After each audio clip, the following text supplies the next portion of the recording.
अस्सलामुअलैकुम, नमस्ते, सत श्री अकाल। कैसे हैं आप लोग? उम्मीद करती हूँ ठीक होंगे, खुश होंगे। मैं हूँ अज़ीज़ा अली और मेरे साथ हैं तारिक नियाज़ी। अस्सलाम वालेकुम, नमस्ते, सत श्री अकाल। उम्मीद करता हूँ ठीक होंगे, खुश होंगे। दोस्तों जहाँ रहें खुश रहें, माँ बाप का ख्याल करें। माँ बाप है तो सब कुछ। आज की हमारी वीडियो में 1 लाख एयरक्राफ्ट। सो स्टार्ट करते हैं अपनी वीडियो को। Let's start.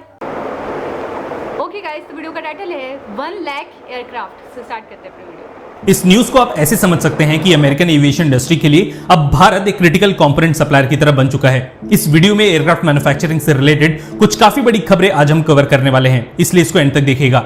एयरक्राफ्ट पार्ट्स की सप्लाई के लिए न केवल टाटा, गोदरेज और विप्रो जैसे दिग्गजों पे बोइंग और एयरबस डिपेंडेंट हो चुकी है, बल्कि ऐसे कुछ भारतीय स्टार्टअप्स भी हैं जो टियर 1 सप्लायर के तौर पे इन यूरोपियन और अमेरिकन कंपनीज के लिए काम करना शुरू कर चुकी हैं। रोसेल टेक्सास एक ऐसी ही भारतीय स्टार्टअप है जिसने हाल ही में बोइंग को 1 लाख डिलीवरीज कंप्लीट करने की खबर को अनाउंस किया है। बेंगलुरु बेस्ड ये स्टार्टअप पूरी एयरक्राफ्ट असेंबली में लगने वाली वायर हार्नेस और इलेक्ट्रिकल पैनल मैन्युफैक्चर करने के लिए जानी जाती है। अपाचे, चिनूक, F-18 हॉर्नेट और F-15 को मिला के कुल 8 ऐसे बोइंग के प्लेटफॉर्म्स हैं जिनमें आज की डेट में भारतीय इलेक्ट्रिकल पैनल्स और वायर हार्नेस का इस्तेमाल किया जाता है। 2011 में स्थापित हुई रोसेल टेक्सास अब बोइंग के लिए टियर 1 सप्लायर के तौर पे काम करती है और न केवल बोइंग के एग्जिस्टिंग प्लेटफॉर्म्स बल्कि आने वाले नए एयरक्राफ्ट्स के लिए भी एक कंपनी बोइंग की R&D टीम के साथ काम कर रही है। आपको बता दें कि बोइंग के कमर्शियल एयरक्राफ्ट्स के लिए कुछ ही दिनों पहले मदरसन ने बोइंग के साथ एक MOU साइन किया था, जिसमें बोइंग के पैसेंजर एरोप्लेन्स में लगने वाले पॉलीमर पार्ट्स और इंटीरियर्स को मदरसन सप्लाई करने वाली है। इसके अलावा हाल ही में चेन्नई को एयरक्राफ्ट डिसमेंटलिंग हब बनाने पर विचार किया जा रहा है और जिसकी शुरुआत भी की जा चुकी है। Nano aviation India private limited पुराने हो चुके एयरक्राफ्ट को पूरी तरह से डिसमेंटल करने के बाद इनके सब सिस्टम्स को रिपेयर करके आफ्टर सेल्स मार्केट में बेचना शुरू कर चुकी है और भारतीय एयरलाइंस के अलावा ये भारतीय कंपनी कई यूरोपियन एयरलाइंस को भी इन पार्ट्स की सप्लाई ऑलरेडी कर रही है। जिन भी सब सिस्टम्स को भारत में फिलहाल मैन्युफैक्चर किया जाता है वो नॉन क्रिटिकल टेक्नोलॉजीज की श्रेणी में आती हैं, लेकिन ये तय है कि बोइंग और एयरबस से मिला ज्ञान आगे चल के स्वदेशी एयरक्राफ्ट को डेवलप करने में काम आ सकेगा।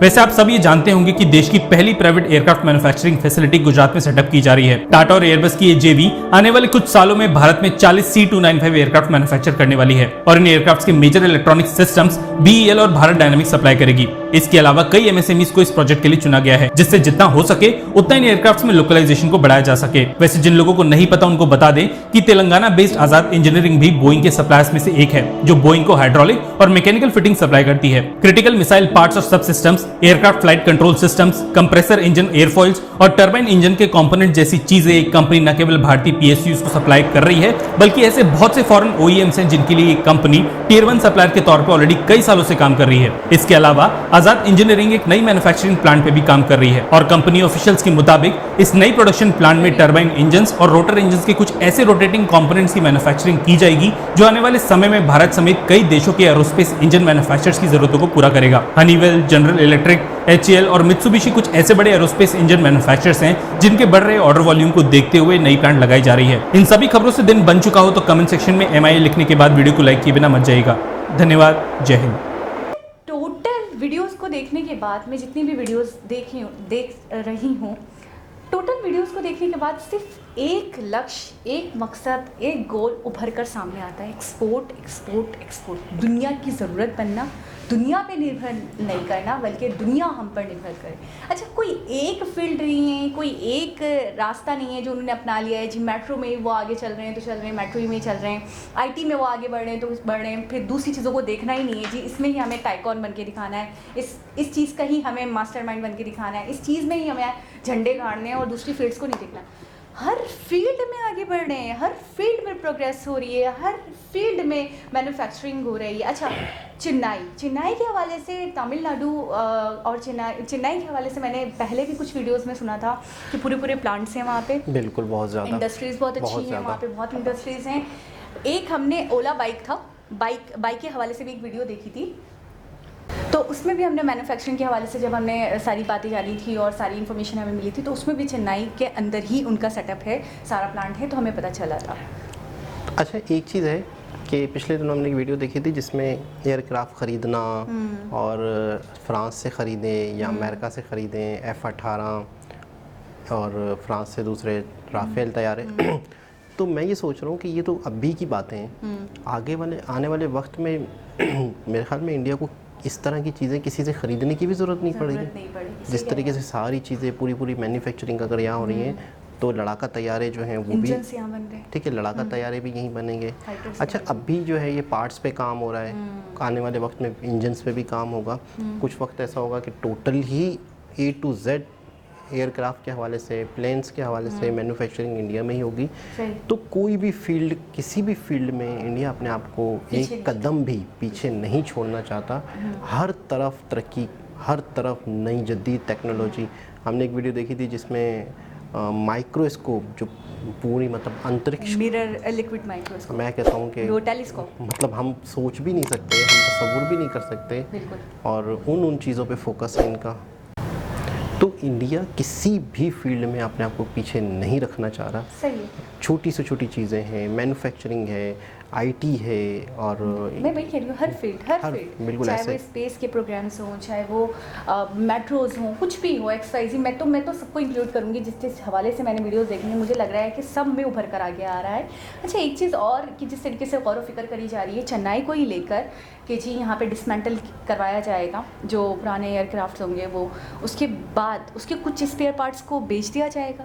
गौर व फिक्र की जा रही है गवर्नमेंट की तरफ से कि चेन्नई जो है उसके अंदर डिसमेंटल किया जाए, पूरे जो एयरक्राफ्ट होते हैं जो पुराने हो जाते हैं उनको डिसमेंटल करने के बाद उसके कुछ स्पेयर पार्ट्स को निकाल लिया जाए और उसको दोबारा रिपेयर करके अच्छी सही कंडीशन में लाया जाए। फिर मज़ीद मुझे लगता है ऐसा कि दोबारा उनको रीसेल किया जाएगा। रिसाइकिल भी हो सकते हैं, रिसाइकिल का प्लांट बनाना जा रहे होंगे, क्योंकि जाहिर सी बात है कि जब एक एयरक्राफ्ट होता है उसकी एक एज होती है, उस एज के बाद वो रिस्की हो जाता है। नहीं, मैं पूछना ये चाह रही थी कि किसी चीज़ को डिसमेंटल करने के बाद उसके पार्ट्स को बेचा जा सकता है। बिल्कुल, कई चीज़ों में यूज़ किया जा सकता है। ये जो मटेरियल होता है, स्टील होता है, इसको रिसाइकिल किया जा सकता है। और इंजन्स को एक्सपोर्ट करने की बातें चल रही हैं, इंजन्स भी बनेंगे, एक्सपोर्ट होंगे। तो मुझे लग रहा है चेन्नई वैसे ही अभी हम देखते हैं कि इंडस्ट्रियल हब है, अभी हम देखते हैं कि बड़े बड़े प्लांट्स, बड़े बड़े प्रोजेक्ट्स वहाँ हैं, और मज़ीद मुझे आगे लग रहा है कि चेन्नई बड़ी प्रोग्रेस दिखाने वाला है। बड़ा मतलब जैसे हम कहते हैं ना, अपना कराची को हम कहा करते थे कि बड़ा ऐसा शहर है, यहाँ पे कोई भूखा नहीं मर सकता है, यहाँ पे हर किसी को रोज़गार मिलता है, यहाँ बड़े मौके हैं, अपॉर्चुनिटीज़ हैं। तो अब मुझे वहाँ पर भी दिख रहा है कि चेन्नई जो है वो बहुत बड़े लेवल पर आगे उभर कर आ रहा है। अच्छा, सबसे पहले तो मैं समझता हूँ कि किसी भी कौम, कोई भी कौम होती है, उसके दिमाग के अंदर सबसे पहले तो ये चीज़ डले कि हमने सब कुछ बनाना है, आने वाले वक्त में हमने अपने पैरों पे खड़ा होना है, हमें किसी भी कंट्री की मोहताजी ना हो। जब आपकी यंग जनरेशन से स्कूल लेवल से ही आपके जहन में ये चीज़ आ जाए कि आप नहीं करना है, इसी नस्ल ने आगे बढ़ के चीज़ें करनी है, तो मेरे ख्याल में शायद आने वाली नस्लें जो होती हैं वो कुछ ना कुछ करने का सोचती हैं। मैं ये कर लूँ, मैं ये कर लूँ। अच्छा, फिर थोड़ा गवर्नमेंट सपोर्ट करती है, एक बंदा स्टार्टअप लेना चाह रहा है, एक बंदा फैक्ट्री लगाना चाह रहा है, एक जैसे हमने वो देखा था अडानी जी के पास पैसा है, अब वो लगाना चाह रहे हैं, लेकिन ऐसे गवर्नमेंट सपोर्ट नहीं करेगी तो अडानी जी क्या करेंगे, वो किसी और देश चले जाएंगे। लेकिन अपने ही देश में अगर उन्हें गवर्नमेंट सपोर्ट करेगी तो वो अपने देश में लगाएगा। तो मुझे ऐसा लगता है कि ये जो आज इंडिया की जो शक्ल है, ये 30 साल पहले बनना शुरू हो गई थी, 40 साल पहले। वो इस तरह कि लोगों के माइंड में ये चीज़ आना शुरू हो गई, लोगों को अवेयरनेस देना शुरू हो गए। आज अगर आप किसी को कहो ना, मैं आपको बिल्कुल सच बताऊँ, हैरत अंगेज़ बात, अभी कोई 10-15 साल 16 साल का लड़का हो, मैट्रिक और इंटर करे, उससे आप ये कहो कि आने वाले 30 साल में पाकिस्तान दुनिया की हर चीज़ बना रहा होगा और दुनिया को सेल करेगा, सही, तो वो कहेगा किसी अच्छे पागल खाने से इलाज करवा लो। ठीक है ना, हम मेंटली तौर पर ही वो क्या कहते हैं, मफलूज हैं, हम मेंटली तौर पर ही तसव्वुर भी नहीं कर सकते। अच्छा, जब थोड़ा सा पहले तो मेंटली तौर पे बंदों को रेडी करना होगा, आहिस्ता आहिस्ता ये चीज़ वक्त लगेगा। कोई भी कौम इतनी जल्दी आज अगर इंडिया है तो मैं कहता हूँ ये जादू की छड़ी नहीं है, मेहनत है, और मेहनत से पहले खुद पे एतबार। अच्छा, मैं एक चीज़ और भी सोचती हूँ, उनकी स्कूलिंग में ये बातें डाल दी गई होंगी। बिल्कुल, एक वीडियो में हमने ये भी सुना था ना कि जी इंजीनियर्स का दौर आ चुका है, डॉक्टर्स का दौर आ चुका है, इंडिया के इंजीनियर्स नाम कमा चुके हैं, इंडिया के डॉक्टर्स नाम कमा चुके हैं, अब बारी है एंटरप्रेन्योर्स बनने की। अब ये जो दौर है, ये जो एरा है, ये एंटरप्रेन्योर्स का है।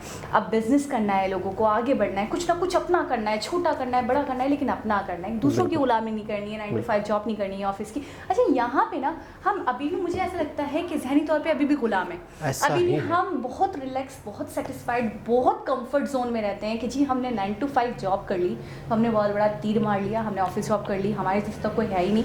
हम उससे आगे जाके सोच ही नहीं रहे कि हम अपना कुछ करें, हम इंडिपेंडेंट बने। हम अभी भी डिपेंडेंट हैं। आप एक बहुत बड़ा देश है पाकिस्तान, सही। एक बहुत ही बड़ा देश है इंडिया। बिल्कुल।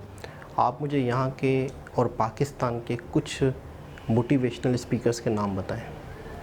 पाकिस्तान के दोनों के बताएं ना, मैं पूछता रहा हूँ। वहाँ के तो विवेक बिंद्रा हो गए, और खान सर भी अच्छे हैं, अच्छा बताते हैं।